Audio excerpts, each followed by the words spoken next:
Hi guys, আৰু এটা নতুন ভিডিও লৈছোঁ চাওক। এইটো আপোনাৰ বাৰিন্দাত লগোৱা হৈ আছে মেট টাইলছটো কেনেকুৱা লাগিছে কমেণ্ট কৰি জনাব। কালাৰটো আপোনাৰ একেবাৰে চিমিডৰ নিচিনা কালাৰ হয়।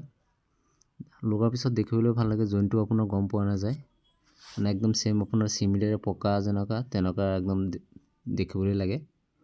বহুত ভাল কোৱালিটিৰ টাইলছ হয়। চাওক আমি লগাইছোঁ, কেনেকুৱা লগাব লাগে ভিডিওটো চাই থাকিব, স্কিপ নকৰিব। আমি দেখুৱাই আছোঁ এনেকুৱা লগালে আপোনাৰ টাইলছটো হাৱা নাথাকে ভিতৰত।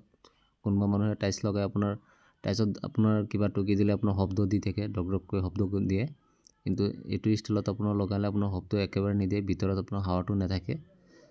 ফিনিচিংটো আপোনাৰ ধুনীয়া হয়। টাইলছটো আপোনাৰ কোৱালিটিও বহুত ভাল কোৱালিটি হয়। টাইলছটো এইটো আপোনাৰ জইন আপোনাৰ ক'তো বিচাৰি পোৱা নাযায়। একদম চাওক লগোৱাৰ পিছত কেনেকুৱা জইনবিলাক একেবাৰে চাওক, এইটো দেখুৱাইছোঁ আপোনাৰ জইনটো একেবাৰে দেখা নাযায়, ধৰিব নোৱাৰে ক'ত জইন আছে, এনেকুৱা ধুনীয়া ফিনিচিং হয়। টাইলছটো কেনেকুৱা লাগে কমেণ্ট এটা কৰি জনাব। ভিডিওটো ভাল লাগিলে এটা শ্বেয়াৰ কৰি দিব, ফলো